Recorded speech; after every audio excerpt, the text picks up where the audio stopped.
2015, an elite DFS Army Commando unit formed to bring high-level DFS strategy to the masses.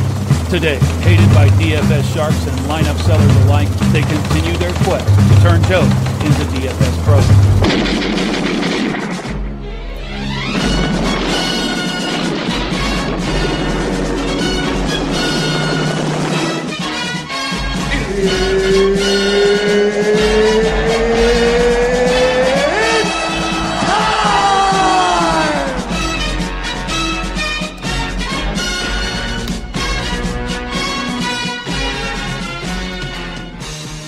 Good afternoon, everybody. This is your DFS Army Bold Calls edition for January 4th, 2019. And I am your host today, BoomersDaddy. As you can see me, finally joining me, as always, my co-host, my buddy, my pal, Mr. Bear. What's up, buddy?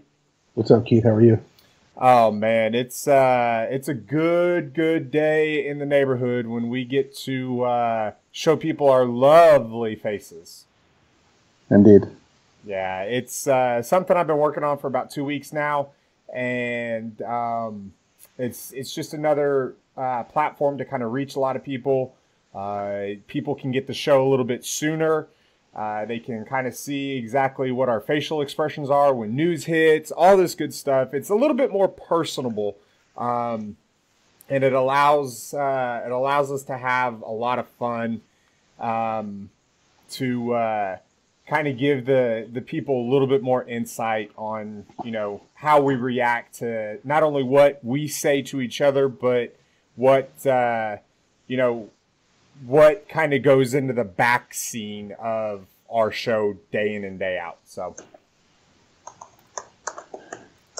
I agree. And the cool thing is too, as we're live here, we've got members in our chat forums that we're chatting with. We've got a chat window here within the Twitch platform. We put this out on Twitter for everybody to join. The interaction is what we've been looking for. That interaction, I feel, is what's been lacking on the podcast, and now that we have it. So this is not going to be a forum where, who the locks? Or, Giannis or Durant. Like, we're not doing that here. We're going to definitely address live questions for sure. Not specific to player A, player B, but like we do on every podcast. Discuss game theory, discuss game flow, discuss situations, discuss matchups, discuss pace, that kind of thing. So let's get started. Yep, and I want to point that out too is, not only when, if you do miss this, don't worry about it. This same exact show is going to go on iTunes, within 20, 30 minutes after the show. And so it's not that big of a deal. This just gets us a little bit more interactive with our followers and our user base. So let's get going and let's have some fun. Point guards, nice little 10-game slate, by the way. I would say that there's only really about 2 spots where I'm really not excited about. But overall, there's 2 games. Sorry, not 2 spots. Overall, though, I really do actually kind of like this slate a lot. I think there's a lot of different ways that you can go. I think there's a lot of different ways to pivot. And I think it's going to be a lot of fun, especially for tournaments tonight. So let's get going. Point guards here. Well, hang on. Okay, sorry. Hang on. Can we just talk about James Harden for a second? I was hoping that we wouldn't, but come on. Look, I understand that we're a culture of living in the moment. I understand that we are very much now. Like, that game was last night. He was unstoppable. You could not defend him. You had Kevin Durant, who's no slouch on that side of the court. He stepped back and just drained the 3 in his face. I mean, there's nobody right now in this league who can stop the guy. Now, he's basically having the year that Russell Westbrook had when he won his MVP. The difference is Westbrook didn't have Chris Paul coming back. Westbrook didn't have Eric Gordon coming back. That team was all built around 95% Russell Westbrook doing everything, and Steven Adams doing the other 5. Right? That's pretty much what that was. Now we've got this team that were constructed last night. Same situation. It's really Harden. You've got Green who can shoot. You've got House who could shoot. You've got PJ Tucker who can't do a goddamn thing on offense, but who plays decent defense and gets some rebounds. Capella, who's just a monster. I can almost compare. They're not the same in terms of their games, but you can compare the role that Capella is playing for Harden like Adams was to Westbrook. I mean, really, it's very identical. But if we're going to see Harden take the MVP today, everyone gives it to him.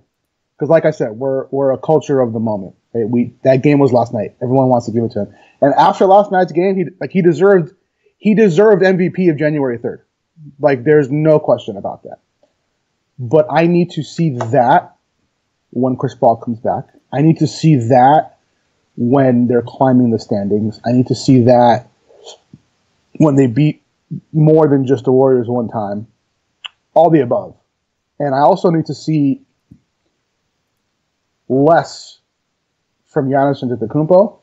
I need to see less from Paul George. In other words, before I give the award to Harden, those are the things that I need to see. So I'm not giving it to him right now. But if it was today, he deserves it. That 3. if we're just giving the MVP based on one day.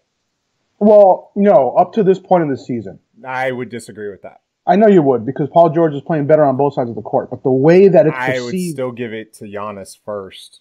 Giannis deserves it too. But again, there's 2 reasons why I won't give it to Giannis. Well, let me rephrase that. I would give it to Giannis because I watch all aspects of the game.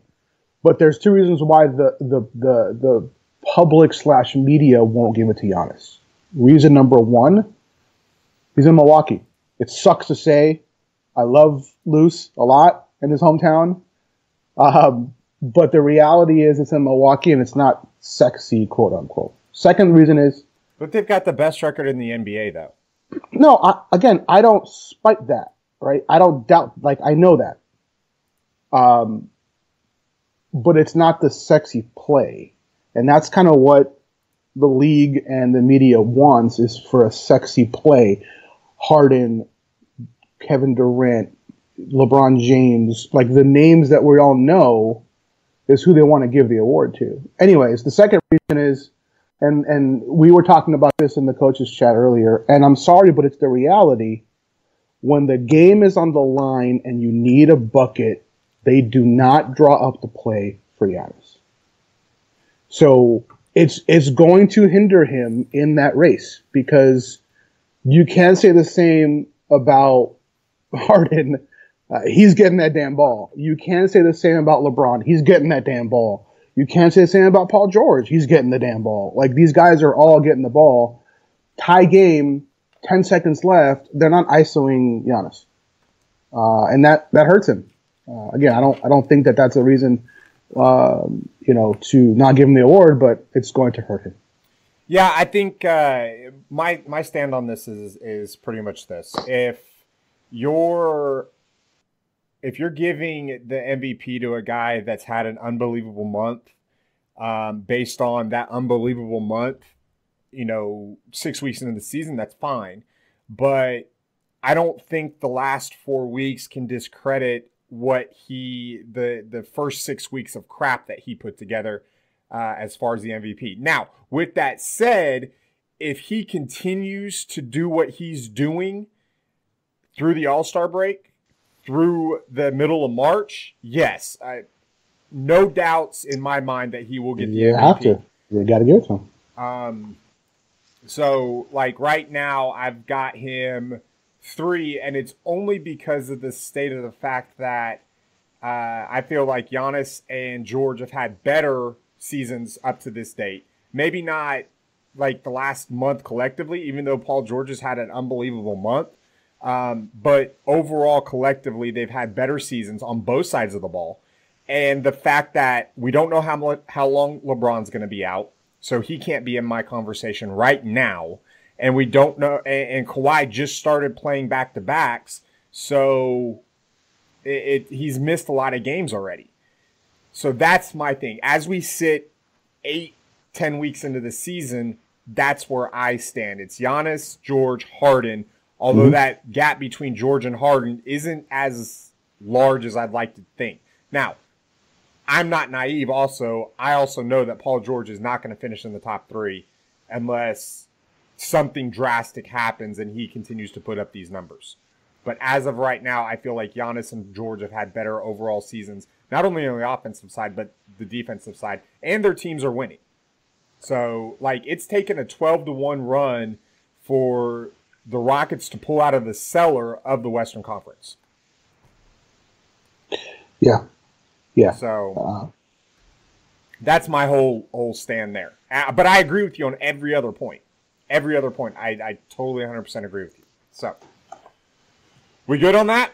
Yeah. So let's go to point guards. All righty, let's get the point guards here. This seems like it's going to be a trend, but Russell Westbrook's not my top point guard tonight. It happens to be Damian Lillard. And just from a personal standpoint, I remember and I know what Lillard has done against the Thunder in Portland. Yeah. And it's not, as a Thunder fan, strictly fan, he's broke my heart many a time up in Portland. And let's face it, the Thunder are not good up there. They do not play well up there for whatever reason. So I'm gonna have to go back to Old Faithful here and go back to Damian Lillard at home. Yeah, I mean, I don't hate it. I mean, I think under 9K for Dame, and let's just get some things clear. If you look at his recent history or game logs, the reason why he hasn't been balling like we expect him to, or I should say like we're accustomed to. So one of the games, CJ McCollum just went absolutely bonkers. And we all know by now that when CJ goes bonkers, Dame's not. It's one or the other. Never both. So that's the first thing. Second thing is Aminu has been going off. Maybe not going off like a stud, but for 5K range going off. And and what Lillard tends to do is when the team doesn't hit shots, he's like, I'm going balls to the wall, and he starts going nuts. But when the rest of the team is flowing and shooting and scoring, he doesn't as much. I think this is the game where he's going to come out and going to have to score. Although I don't hate some of the other guys for them in this game, but at the same time, I think this is the pace and the matchup that I really, really like Lillard in. Yeah, I would tend to agree with you on that one. He's 8,600 on DK. He's 88 on FanDuel. I don't know how I can't pass that up. I know in tournaments I'm going to be ping-ponging the two. It's not going to be a lot of tournaments. I do think that Russ, this is the worst shooting streak of his career. I really do think that Russ is going to break out of it at some point. But I don't think that it's going to be anything like it. He's going to break out of it, but I think it's going to take, he's going to go off on a game and then he's going to come back a couple games. And then it's not going to be like a streak where he just all of a sudden starts balling out for a week or two. And then, his percentages come up. I just don't think that's not the type of shooter that Russ is, especially the way that this team is currently constructed. He's being asked more to facilitate, and he's abiding by it. It's allowed him to be less aggressive going to the hole, and he's not finishing as often as he used to. Now, he's still going to have his monster dunks. He's still going to finish. He's still going to be strong, but it's not going to be – it's not happening at the frequency that it usually was. So, after those two, I'm kind of a little worried about some stuff. Yeah. So am I. So by the way, we have gotten word that Mike Conley is gearing up to play. So he's probable. I'm a little bit on the fence with Conley because not just because he laid a dud last game, but because you and I don't care about that. But it's more, I'm worried about his ankle. He just didn't seem 100%, and the team doesn't seem 100%. And the team's, so for those of you that didn't know, I shared the link. But Temple and Caspi got into a fist fight in the locker room after the game, after their loss to Detroit. First of all, nobody should be losing to Detroit that is considered a contender.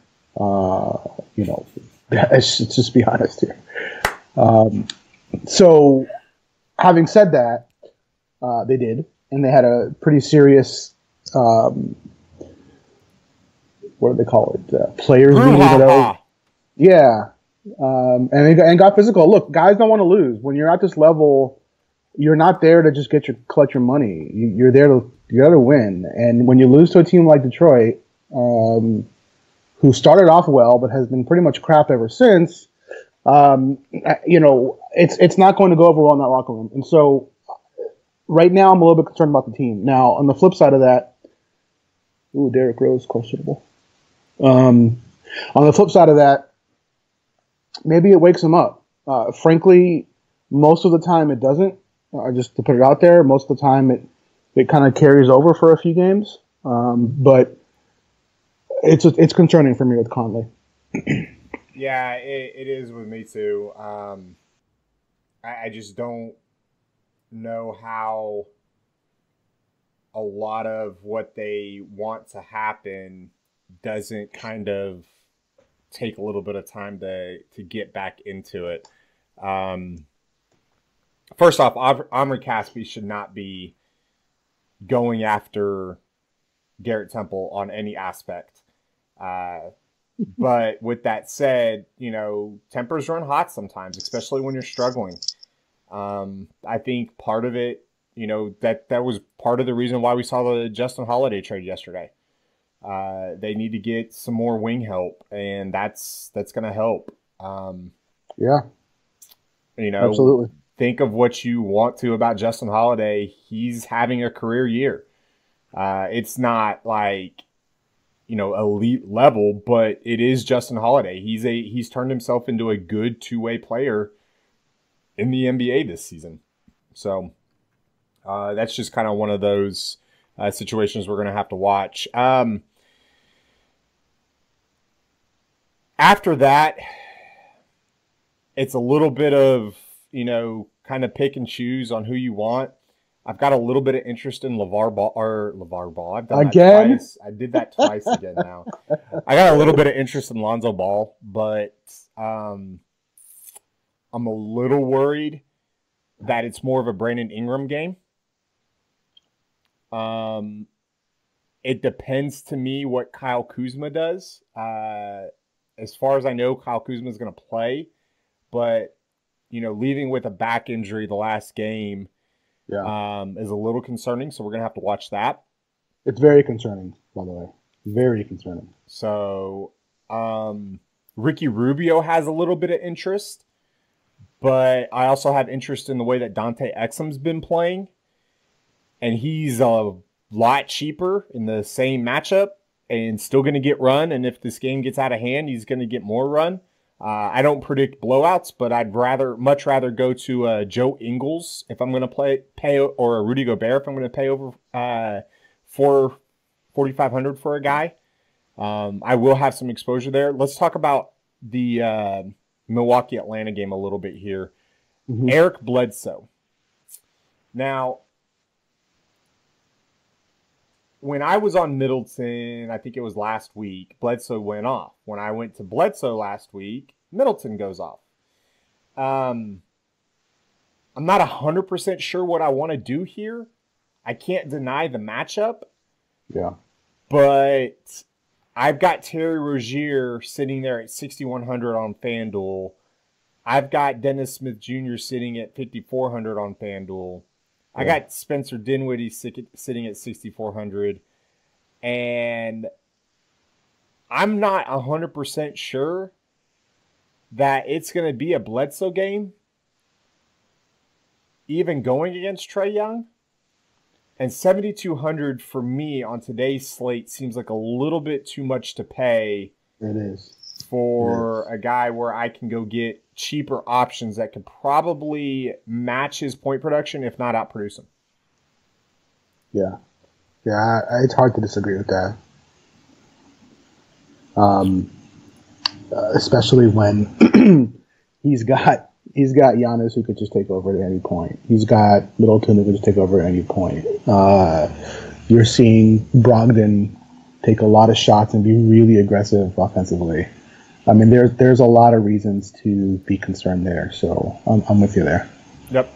Let's talk about Taylor Rozier here real quick. 6,100. They had the price hike. I still don't think they hiked it enough. Yeah, I don't disagree. This was a guy that towards the end of last year when Kyrie was out, he was putting up games in the – now, granted, Gordon Hayward wasn't there or anything, but he was putting up monster games, and I'm sitting there going, get him priced correctly. Like, start him at 7K. Like, FanDuel's done a very, very good job this season about pricing guys up when they're going to get more run if it's expected.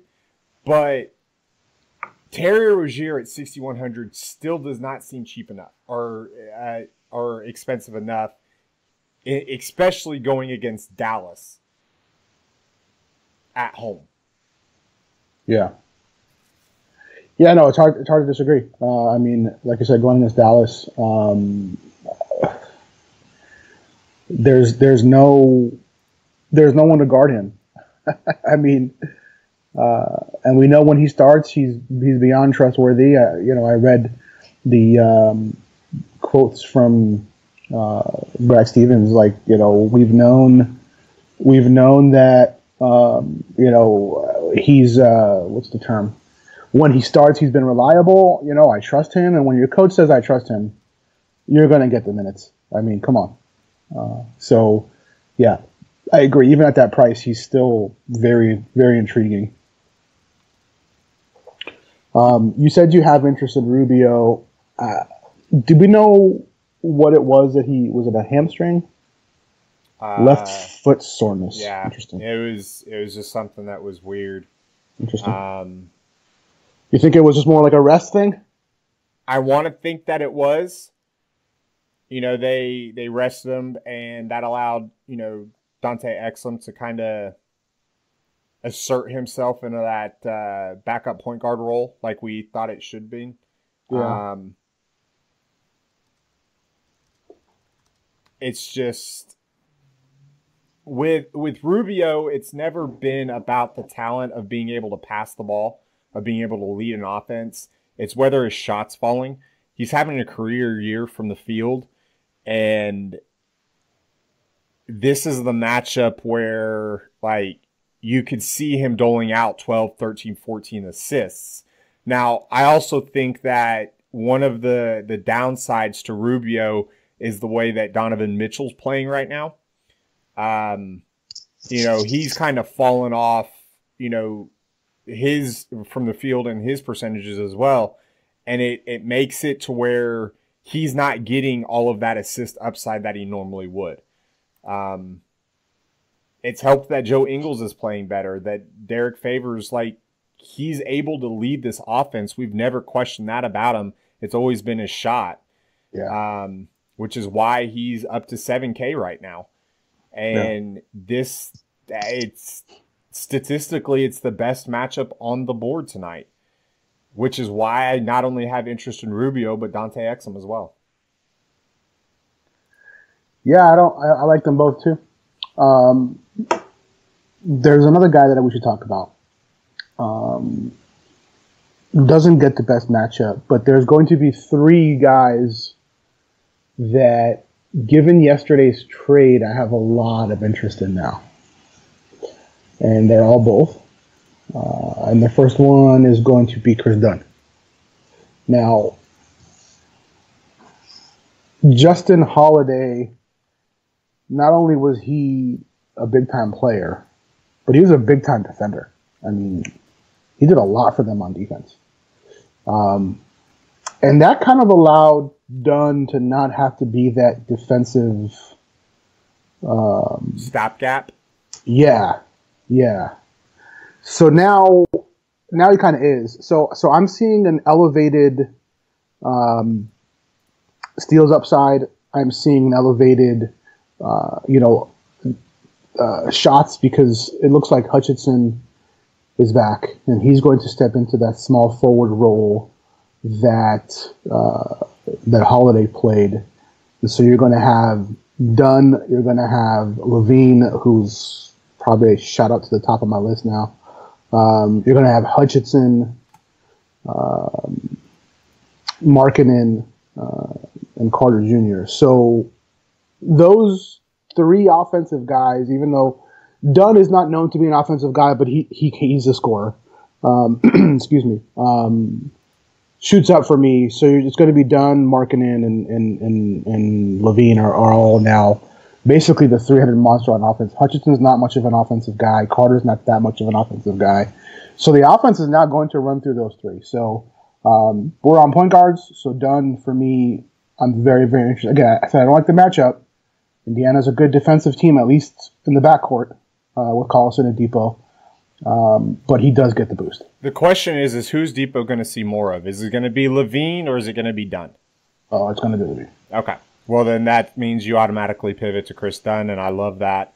Not saying that Depot can totally shut down Levine, but I would rather see a little Victor Oladipo rather than a lot of Victor Oladipo. Well, what that means is you pivot to Lauri Markkanen. Well, we'll talk about Lauri here in just a second. We're getting there. So yeah. All right, let's move on to shooting guards. I've got some other point guard plays too, but we'll leave those to our VIPs because this does still go out to the public. So shooting guards, Devin Booker is at the top of my list against the LA Clippers. However, I'm a little worried that he's going to see a ton of Avery Bradley, so the upside might not be there as much. However, the price is still ripe for the picking, and if Booker gets hot, man, this could end up being a very, very good game. I'm going to be very blunt. I don't give a shit about Avery Bradley defense this year. I just don't. I mean, obviously he's still an elite defender. I'm not saying he's not, but we've seen guards, shooting guards, point guards, small forwards, rip up the Clippers. And yes, I get Avery Bradley is an elite one-on-one guy, but they're still getting shredded. And if anyone's going to shred a team from his shooting, it's going to be Devin Booker. So yeah, he doesn't scare me at all. Okay then. We talked the other day about Bradley Beal and how we were both kind of going to him. We thought he was fine for cash, but we didn't like the upside in tournaments based on the price. He came down $100 on FanDuel. I think I'm off of him completely tonight. And a lot of it has to do with the fact that he's, $900 more than Devin Booker and Victor Oladipo sitting there in better matchups. Yeah, I mean, the big part there is Miami. I mean, that's what makes him not appealing. Yeah, it's we've talked about it a lot recently, how Miami's kind of good about slowing guards down, and I understand that Beal has kind of been a plug and play, but I'm not plugging or playing him tonight. Yeah, so that's going to be an issue. What are we doing with Oladipo versus the Bulls? I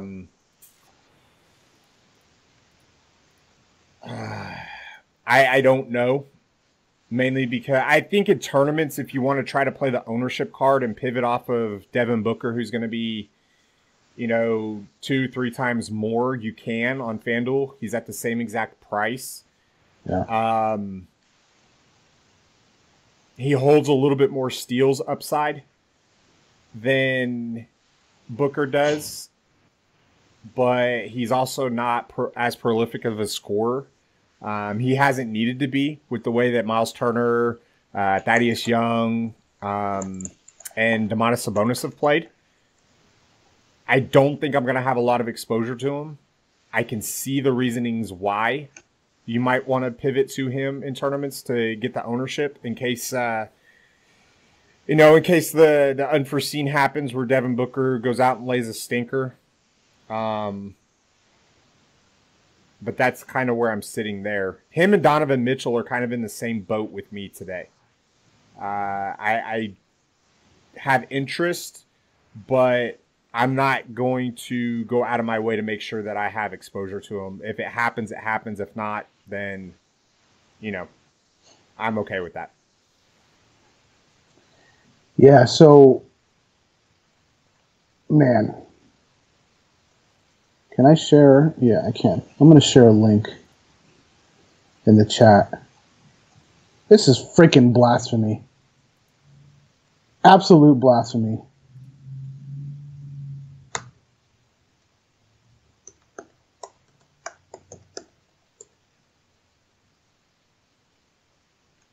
All right.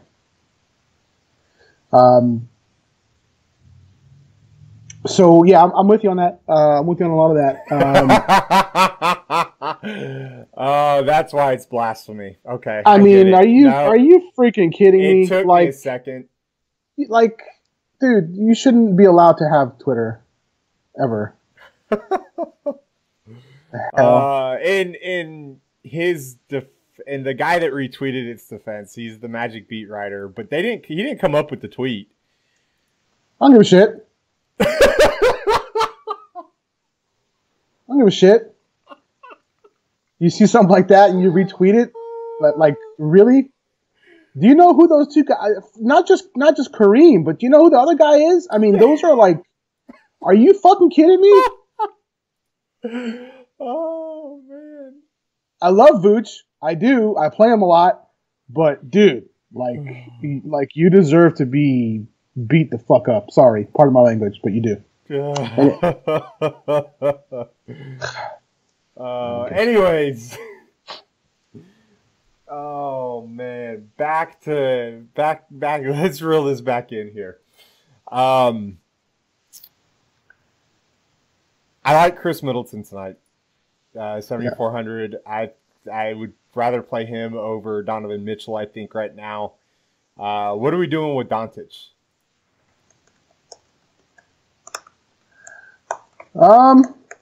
I mean, the same thing we're always doing. We're putting him into our lineups. I mean, it's he's now under 8K. I mean, you're going to see a lot of people like, oh, Boston, no, thank you. And I agree. I don't.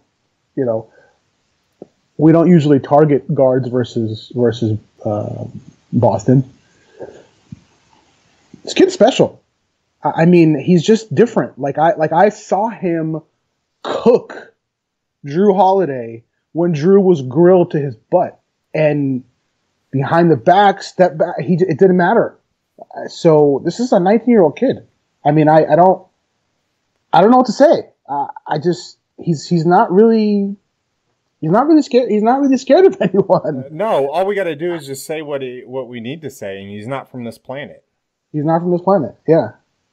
So, yeah. I mean, I don't particularly like the matchup, mainly because I think that Middleton's a better play today.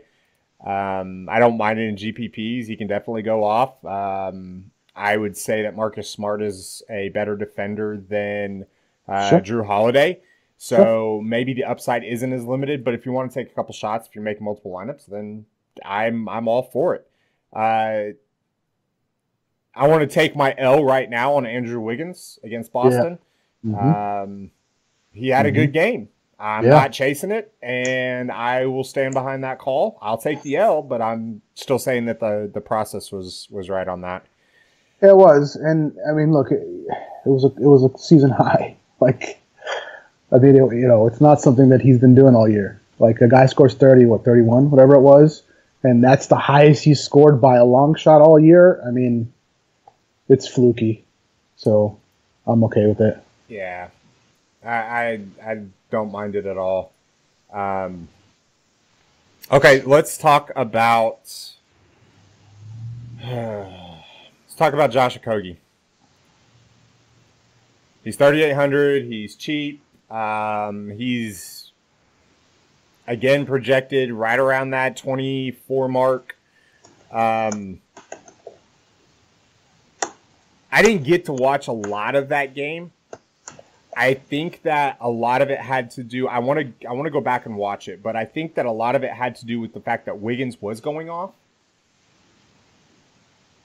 I'm going back to the well here, especially on Fanduel where I've got a drop.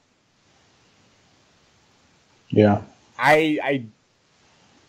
Yeah, I can see it, man. Just let me clarify some stuff here, okay?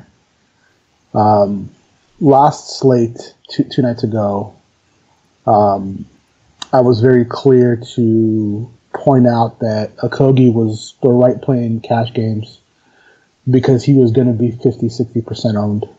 I mean, a guy playing over 30 minutes at, damn near min price, he should be. But that I didn't like it in tournaments.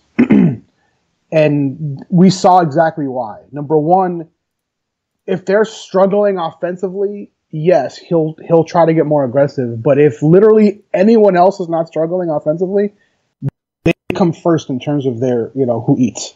That's just the way it is. And, on top of that, the matchup was horrible for him. I mean, all kinds of horrible stuff for that. So I don't think I had him in a single, maybe one or two. I play usually at least 20, 25 tournament lineups. So I probably had him in one or two, kind of a just in case kind of thing. But I didn't like it. So having said that, I mean, this matchup is a lot different.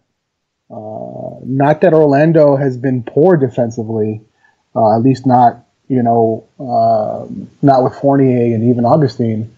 But if ever a matchup to go off, minus Covington, this is a much better spot for Okogie than it was versus Boston. Yeah, I would tend to agree with you on that one. So, and we're lucky he didn't have a big game versus Boston because he would have been over 4K and we couldn't play him. Yeah, exactly. Better now. Anybody else you want to talk about at the shooting guard position? Yes. Okay, go ahead. There's one spot that I really like to attack the Lakers on, and that's shooting guard. So I think Tim Hardaway Jr. is very much in play for me at 6,100. The weird thing is, you look at Josh Hart, you say, he's a good defender. He is. But again, the way the game is played, it doesn't matter. Because coaches know, opposing coaches, they know that their best scorer on offense is Tim Hardaway Jr. And they also know that the opposition's best defender is at shooting guard. I'm talking about specific to the Knicks Lakers. Well, it's the backcourt in general with Lonzo and Hart. Lonzo and Hart defensively are really, really, really solid. So now you've got a situation where the opposition has watched the Lakers for 20 whatever games. They have film. They're studying film on their flight from New York to LA for 6.5 hours. This is how we screen you off of those guys. This is how we get you open. This is our motion offense. Like it's the same thing with Booker and Avery Bradley. Like they are going to make sure that they don't allow their top defenders on the guys that they need to score. And we've been seeing it all year. So, I like Tim Hardaway Jr. I like Devin Booker. I like pairing them up together in lineups, and that's pretty much where I'm going. Okay. I don't disagree with that a lot. I see every reasoning behind it. The thing that concerns me is, the Nick guard rotation. That's the only hesitation I have with that. I will still have, Hardaway Jr. in sure. lineups. But to say that I'm not hesitant about it, that's stretching it a little bit there. So, all right. Small forwards here. Yeah. I mean, we need to address one thing real quick on this one. All right. We have the largest Bucks fan probably. Would you be surprised if Luce has a Bucks tattoo on his left butt cheek? I would be surprised if he didn't. There you go. So, and we'll find out probably because... No, we won't. You know that he's going to strip and jump in a pool. I don't like the thought of it, but it's probably going to happen. You brought it up, brother man. You know he was thinking about it. If he takes that down over one of us, yeah, he's probably going to do something. Ain't gonna happen. I don't think it's going to either because I'm going to win it. Anyways, I got to qualify first. Sorry. I'm getting a little bit ahead of myself. Anyways, yeah. He pointed out this morning that the last 11 times the Bucks have faced the Hawks, their largest lead was by 13, or the largest win was by 13.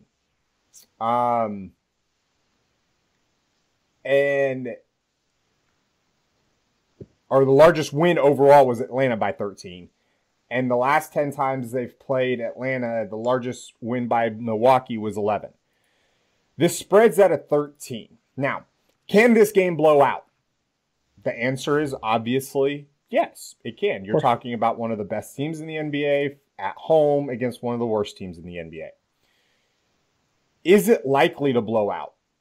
You could probably put a 50-50, maybe a 60-40 mark on that. Are you avoiding players from this game because of the blowout? Right. Strictly because of it. My answer would be you're crazy. I'm a long proponent of you don't predict blowouts because if you did, then you wouldn't have played Nikola Jokic against the Knicks a couple nights ago where he went for 65. Now, and they blew him out, and he could have gone for 85. Yeah, but the blowout wasn't until late in the second half. Right. You know. Well, no, they were up by like 25 at halftime, dude. But they just no, the good news is it was 56-55 at the half. No freaking way. I'm pulling it up right now, but I swear it was. No freaking way.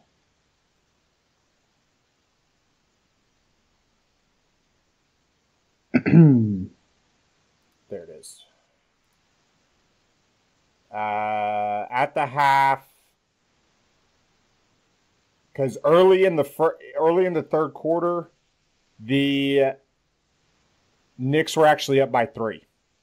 58-55 at the 11:42 mark. What was it at the half, dude? I don't know, but it was. You can't be up by 3 and down by 20 at the 11:42 mark in the third quarter. Yeah, I get it. I do. I get it. I mean, at one point, the Knicks were up by 10. And then that game was the largest lead that the Nuggets had was 9 in the fourth quarter. So that game wasn't a blowout. The halftime score was 62-45. So, I mean, it was ugly. And yeah, they may have came back a little bit. I'm not sure. But your point is still valid. But the point here is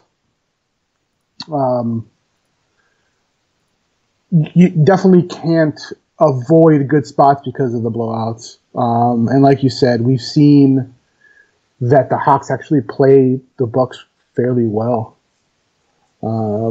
So yeah, I mean, I'm not afraid of anybody on either side of the ball there.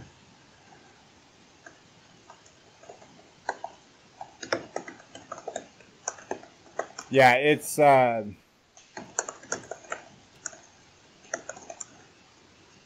dude, I think you're looking at the wrong game.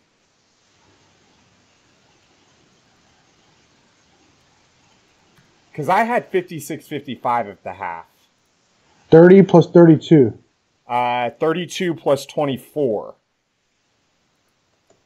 The Knicks scored 24 in the second quarter. Let me go back to this. No, I'm talking about for the Magic. They scored 62 at that. We're not talking about the Magic. You said Vooch. Of course we're talking about the Magic. Did I say Vooch? I meant... Yes. Sorry. I meant Jokic. Jokic. Nikola Jokic. Not You said Vucevic. Vuce. Now that we got that part settled, yeah, the point's valid. You don't predict blowouts. If you want, now here's the thing: if you're gonna not play Giannis because you're gonna play Paul George at $1,300 or $2,300 cheaper, that's fine. Yeah, like, I'm all good for that. But don't just go out of your way to avoid Giannis because you're afraid that this game is gonna blow out. Because I feel like that's the wrong move. That's getting cute. It's tough because, like, you've got both of those guys and I want to play them both. But then you've got, like, TJ Warren, $6,200 versus the Clippers. Like, I really want to play TJ Warren. Joe Ingles is $5,800 versus the freaking Cavs. Versus the Cavs, yeah. I mean, there's a lot to like here. But, like, none of these guys have the upside, or I should say the ceiling, that Giannis and George do. I mean, maybe a little closer to George's. And if you're talking about ceiling versus ceiling, then, you know, dollar for dollar is tough to beat. But upside is there, man. Yeah. It's just there. Yeah. So. I mean, we don't need to go over exactly what makes Paul George and Giannis Antetokounmpo a good plays. So we do, however, need to go over Brandon Ingram, because I think that he is very much probably dollar for dollar, like point per dollar. I think he's the top play at the position today. Yeah. I mean, it's hard to pass on too, man. I mean, it's the Knicks. You know, I think we'll have to see what's with Kyle Kuzma. I know that, you know, his back was a serious thing. So I almost want Kuz to be in. Well, yeah, to avoid the chalk, sure. But I had a discussion with Luz the other night, and he's like, Ingram doesn't have it. And I'm like, well, Ingram doesn't have it with LeBron, because what Ingram does, LeBron does 1,000 times better, because he's the best player in the world. So it's, you know, it's like, yeah, but even without LeBron, he doesn't have it. Now, that one game, the first game when LeBron missed, Lonzo couldn't miss his shot. I mean, he was doing everything. So Ingram kind of like, dude, go ahead. And frankly, I think he knows he's not going to do that very consistently. So I'll let him do it while he's hot, and then the rest of the time, you know, I'll do it. So he kind of fell back, and then we saw that the next game. He just took off. He put up 50. He plays the playmaker. He drives to the basket. He's got that mid-range shot. He posts up. He facilitates. He blocks. He steals. He rebounds. I mean, he's a guy that is going to do everything for them. 20-year-old guy. He's 20 years old, guys. I mean, he gets the Knicks. I mean, at home, you know, coming off of a pretty messed up loss against a really good team that we still could have beat. You're wearing their hat right now. We still had an opportunity to win that game. And so, you know, I think we realize that LeBron's going to be out another week. The guys know that. We have to win while he's out. And this is not a game the Lakers can lose. I assure you, the conversation that's being had all day is, do not undermine the Knicks. Do not have them come in here, look at their records, and we're going to beat them if we don't try. Because you will lose. That is the conversation that's being had right now with them. And they're going to come out focused, and they're going to come out to win. And if they want to win, Ingram's going to be a massive part of that game. Yeah, and I don't think it's just that conversation that they're having amongst the players. I think, you know, Magic in the front office is probably having the fact that, okay, we've got these guys that we're trying to package together in a deal. We call them what they may be. They're human beings, but from a front office standpoint, kind of like as a DFS player, you need to look at these guys up until the ball drops, you know, as assets. You know, and if you're wanting to make a play for AD and you're trying to say that we have all these great assets and they can't go out and beat the Knicks, Not saying that they would take a hit, but now if they don't beat them, and it's because like Hardaway goes off and Cantor goes off and like all these other guys go off, have like career games and they don't beat them, that's one thing. But if these guys don't perform well, that's going to be a completely different scenario. And there's already been talk around the NBA that, maybe Lonzo isn't as good as he says. Maybe Ingram, and these guys are young, so I'm not judging them.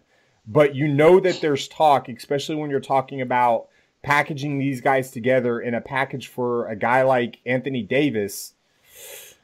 You need these guys to perform at a level that bring you back a ton of value. Of course, but they're not thinking that way. Magic is. No, I'm not talking about Magic. I'm talking about the players. The players are saying, if you're going to trade me, I'm going to suck. I don't want to leave. Right? So that's not something that's going to the players. I'm talking about specific to the players. The players are looking at it like, if we want to stick around, we better play. Right? Magic is looking at it like, if we're going to get Anthony Davis, you guys better show up. So yeah, I mean, I hear it's two different mindsets, but yeah, I mean, I think that's a big part of what it is we're seeing. I also think Magic and Rob are also going into Ingram's head and saying, this is your time. We need you. We know what you can do. We've kept you. We've never traded you. Every team's wanted you. We've kept you. Show us why. Right? Go out there and be the guy we know you can be. And that's what I'm expecting him to do today. Yeah, it's it's one of those mental aspects of he's got to show the progression. If I was Brandon Ingram, I'm sitting there going, okay, this train is leaving with or without me. I don't want to not be a part of it. I want to show that I can be that supplemental piece to LeBron and whoever else they bring in. I want to show them that can happen, because right now you ask me who I want on that team with LeBron and say Anthony Davis, it's Kyle Kuzma. Yeah. And it's 100%. Not even close. You can ship out Lonzo, I'll find somebody else to run the point if I don't want Anthony Davis and LeBron to do it. They've got Rondo. I'm talking about next year. Oh. Because and if they don't re-sign Rondo, which they very well could. But, I ship out Lonzo and Ingram. Give me back Anthony Davis. If I'm New Orleans, I don't take that for Anthony Davis. Well, you're going to have to package more together, right? Right. But those are going to be your two main centerpieces. They're going to want Lonzo. They're going to want Ingram. They're going to want Kuzma. They're going to want Hart, and they're going to want picks. That's what they're going to ask for. They're not going to get all that, but that's what they're asking for. So, that whole trade scenario, man. I know it's picked up a lot of steam, but I don't see it happening. Yeah. It's not going to happen this year. I think if anything does happen, it'll be in the summer. Yeah, it's possible. All right, let's talk about power forwards. Kyle Kuzma, if he plays, he's my top guy. I'm not gonna lie. I'm a little scared about it because of the back. So it's man, it's scary. It's even more scary because he did not partake in shoot around. I know. Yeah, it's a concern. Yeah, I don't think he's playing. Okay, I just don't. That's going to elevate Brandon Ingram. That's probably going to elevate Lonzo Ball. Lonzo, Josh Hart. I'm trying to think of how Lance Stevenson, KCP, Lance Stevenson, KCP. Those guys too. So. There's one really sneaky guy that nobody even knows who the fuck he is. That I'm gonna save that for you guys in the chat. Yep, we'll save that one. So because I think I know who it is. Let's talk about we talked a little bit about Lauri Markkanen. Let's talk about Montrezl Harrell, Tobias Harris. They get Phoenix tonight. Pace up matchup.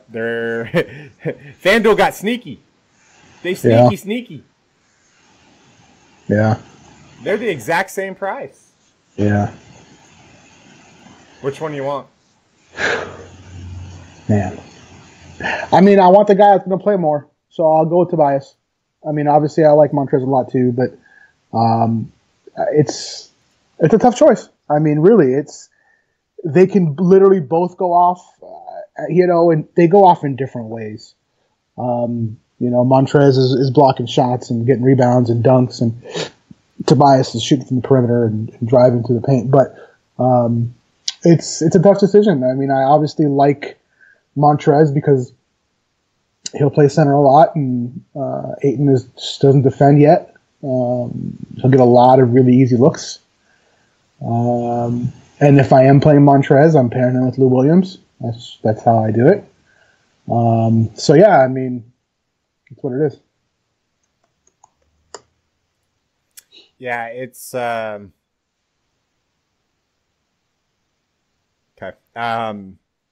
It's a situation where I love him. I love both of them. Yeah. I tend to think that maybe because of recency bias and maybe upside, Montrezl Harrell goes a little bit higher owned on FanDuel. But I mean, I can't fault you for going for either of them. So, yeah. However, my favorite power forward of the night. Please talk about him. Please. And I have no idea who it is, but please talk about him. Is going to be the guy with the girl's first name. Lauri Markkanen. Okay. So Lauri, well, it's a girl's name in the U.S., right? So let's just be fair about it. But so you got a lot of usage that just got traded out the door. You've got a team that on the other side that defends the backcourt really well. That leaves usage, that leaves shots, that leaves matchup. Everything points to Lauri Markkanen. Now, the Pacers are a really good team. The concern is always going to be there. The Bulls are getting blown out every single game. Every single game. Yeah, they're not even competing, guys. It's just not even freaking close. Now, we have seen, however, when Coach got fired, they woke up. It was only one game, but they woke up that game. Well, they just traded one of their starters. Maybe it's another wake-up game for them. I'd love to see it. So yeah, I mean, we'll see how it goes. I think he's probably my favorite at the position, so that's where I'm looking. Oh man. Okay, so we have to talk about the three-headed monster. Now they don't play the same position when they're actually on the court, but they are listed at the same position according to FanDuel position eligibility. And I'm talking about Kevin Knox, Noah Vonleh, and Luke Cornett. Now they priced up Cornett finally, so he's not insta-chalk. About time. But I still think he's in play here. $5,500 isn't a steep price tag to pay for a guy that's been putting up 35s. Kevin Knox had the game the other night over Noah Vonleh. I think they're all in play. Yeah. I don't know who I want more yet. I'm leaning towards Noah Vonleh. Yeah. But Luke Cornett's not out of the realm of possibility either. But it's going to depend on if Mitchell Robinson's actually available or not. And the reason I say that is because now you've got a 4-man rotation already. Now you're adding Mitchell Robinson in, so that becomes now a 5-man rotation with Enes Kanter. That's going to depend, or that's going to make up a lot of the situation on how I approach this. Sure. I think they said he was probable, correct? Yeah, but I've got him at a 15-minute limit right now. Oh. That's one of my things is I'm not sure how, even though he's available, I'm not sure how available. Because Pau Gasol was available for a week before he even saw the court. Yeah, and even then it was like 4 minutes. Yeah. So, all right, let's talk about centers here. Karl Anthony Towns, yay or nay? I mean, absolutely. Okay. But not my favorite. No, he's not. I mean, will I play him? Sure, but he's definitely not my favorite. My favorite is probably the other side of him. Ooh. I don't mind it. I like it. He's definitely in play for me. Mm-hmm. But Vooch isn't my favorite either. Okay. Oh, I think I know who it is. Mark Gasol going up against Brooklyn. Yeah. He's 8,400. And with Mike Conley playing and them needing to right the ship, this is about as good of a matchup as you can get for an opposing center to be able to step in and be that veteran leader that everybody needs him to be. Yeah, hard to disagree with that. So he's my top guy. He's fine for cash. He's fine for tournaments for me. So it's just, what are you going to build around it? But both Cat and Vooch are well in play. I think about guys that are over 10K, and Cat might be my least favorite next to Russell Westbrook. It's Giannis and George before Cat, and then it's Russ.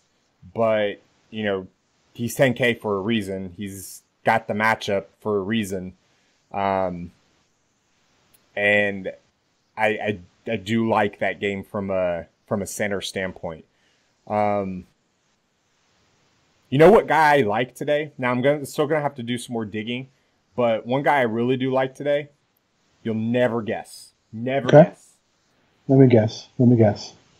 Hassan Whiteside. You suck. You guessed it. Yeah. Yeah, I do like Hassan Whiteside. I think 25 minutes at 7K against Washington, and for as impressive as Thomas Bryant's been, yeah, he's not been a lockdown defender. Dude, Thomas Bryant is almost 7K. That's insane. I still think in certain matchups that would almost be too cheap. Yeah, in certain matchups for sure, not this one. So, yeah, I definitely wouldn't play Thomas Bryant tonight. Unless it's on, let's see what he is on DK. Because that might sway me a little bit more as far as the Thomas Bryant love. He's only 6K on DK, so I could stomach it a little bit more there in tournaments.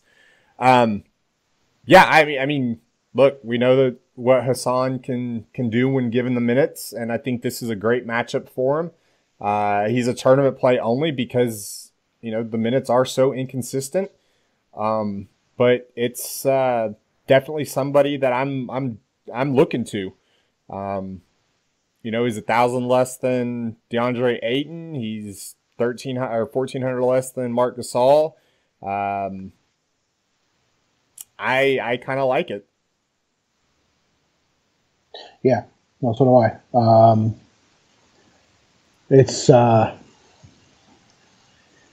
So do we know about Miles Turner yet? Because I read that he was going to wear a mask because he broke his nose last game. Yeah. He got hit pretty bad. Yeah. But it looks like he's going to be wearing a mask and playing with the mask. Oh, if we've got mask narrative going, then I'm all in. Forget everything else. Versus the Bulls, no less. Yeah. If he's out, then obviously you can turn to Domantas Sabonis, Thad Young. But as of right now, I'm planning for him to be in. Mm-hmm. Same here. And I like it at AK. I mean, he's been producing all year long. Before he went out, he put up 50. And then he went out with his broken nose. I mean, he's always underowned. I think everyone's kind of expecting him to just go back to his old ways of fouling all the time. But new year, new Turner. I mean, he's phenomenal. So I like it. Yep. I'm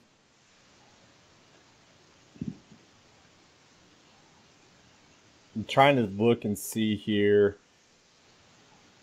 I'm not chasing the Alex Len game unless Dwayne Dedman's out. I don't foresee him being out, but that'd be the only time that you would play him. They're the same price. Yeah. Actually, Alex Len is a little bit more expensive. Other than that, I don't really have, there's not, the way that the slate's currently constructed, I don't have a lot of sleepers at the position. It's pretty straightforward. Mitchell Robinson, questionable still. Okay. So in terms of, so here's one of the things I like. I'm not playing him, but, FanDuel kind of messed up with Tristan Thompson when he came off of injury. They put him at 7K, and now they priced him at 6K. It's an interesting play. It's definitely not for the faint of heart. It's definitely not a good play, okay? But we both know that eventually, as he starts to get his feet back, he's going to be up to 8K again. People look at Gobert matchup, Utah, the totals suck. But if I'm not mistaken, the spread is what, 9 and 9, 9.5. Not the end of the world, but I think I might want to take a couple shots. Okay. Just a couple, nothing crazy. I'm not playing Tristan Thompson.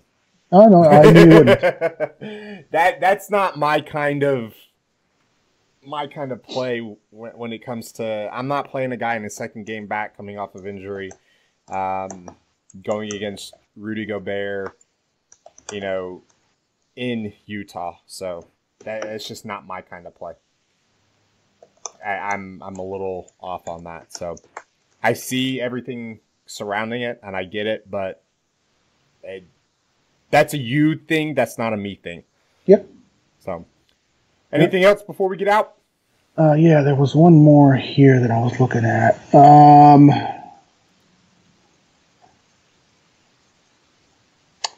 Nope. That's about it. But if we see Kuzma go out, I think you're going to see a little bit more JaVale than we've been seeing. And he came off a great game. He seems to be back to himself. He's 6,500, so he's not like a cheap play at all. But versus the Knicks, I don't mind it. Okay. I'm kind of a little bit more leaning to them going smaller. And it's I don't know. I could see them throwing Ingram at the 4. And thou that shall not be named to the public.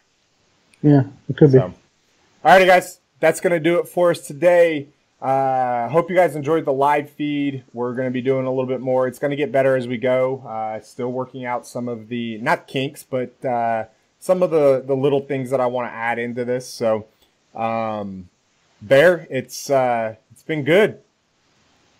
Yeah, I've enjoyed it. Awesome. I love the interaction. Love everything else about it. For myself, for Bear, for the DFS Army, we gone.